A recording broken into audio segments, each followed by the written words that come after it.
गाजियाबाद में इन दिनों rabies vaccine का मामला बड़े जोरों शोरों पर है। एक तरफ रेबीज वैक्सीन की मांग बढ़ रही है तो वहीं दूसरी ओर गाजियाबाद के सरकारी अस्पताल एमएमजी में रेबीज वैक्सीन की लापरवाही सामने आई है।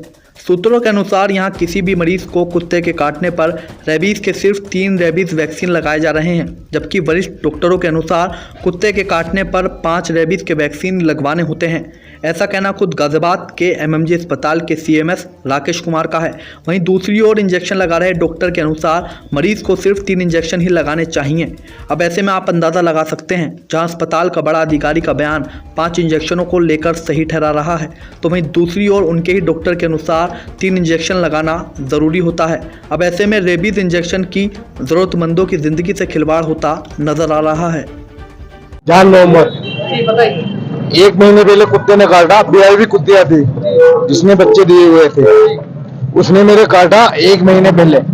उसने मेरे काट लिया, मेरे घुटने में काटा, खून निकलने लगे। खून निकला, रात को काटा था, सुबह मैंने इंजेक्शन लगवाया और उसके बाद उन्होंने 2 दिन बाद की डेट दी मुझे। फिर मैं 2 दिन बाद गया, उसके बाद उन्होंने मना कर दिया। बस सिर्फ 2 इंजेक्शन लगे, 2 इंजेक्शन लगे बस।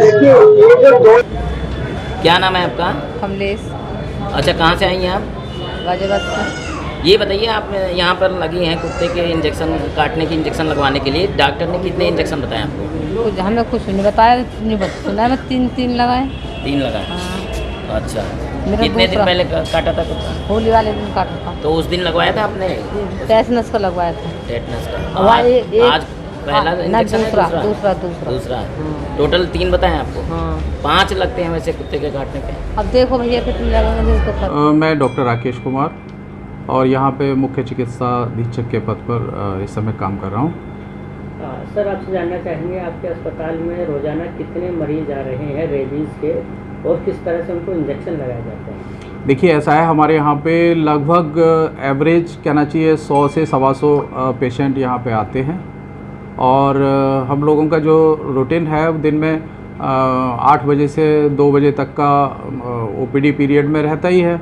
उसके बाद में भी अगर डॉग बाइट के केसेस आते हैं तो हमारा 24 आवर चलता है इमरजेंसी में। वहाँ हमने इंजेक्शन रखवा रखे हैं, जब भी किसी को ज़रूरत होती है तो उसको इंजेक्शन लगाए जाते हैं। सर, एक चीज़ और जानना चाहेंगे, अगर किसी मरीज़ को कोई भी लावारिस कुत्ता काट लेता है तो उसको फिर कितने इंजेक्शन किस अंतराल में लगने ज़रूरी होते हैं? देखिए, ऐसा है कि स्ट्रे डॉग्स का पता नहीं होता है कि रेबीज उसको है या नहीं है, तो ऐसे केसों में हम लोग 5 इंजेक्शन टोटल लगवाते हैं, जिसमें 0, 3, 7, 14 और 28 दिन लगाते हैं। सर, एक चीज़ और जानना चाहेंगे, बाहर जो मरीज़ आए हैं उनमें कुछ मरीज़ ऐसे हैं जिनका ये कहना है कि हमको 3 इंजेक्शन लगाने के लिए कहा गया है, लेकिन उनको किस डॉग ने काटा है, जो वो स्ट्रीट है या पालतू है, ऐसी कोई जानकारी ना ही उनके पास है ना ही डॉक्टर्स के पास है।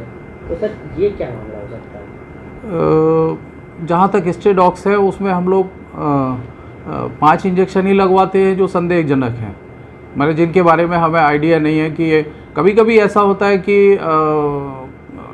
जो जिस कुत्ते ने काटा है वो ऑलरेडी वैक्सीनेटेड होता है, तो उसमें मेरे विचार से ज़रूरत नहीं होती है इंजेक्शन लगवाने की, लेकिन फिर भी हम लोग इंजेक्शन लगवा देते तो उसमें होता है।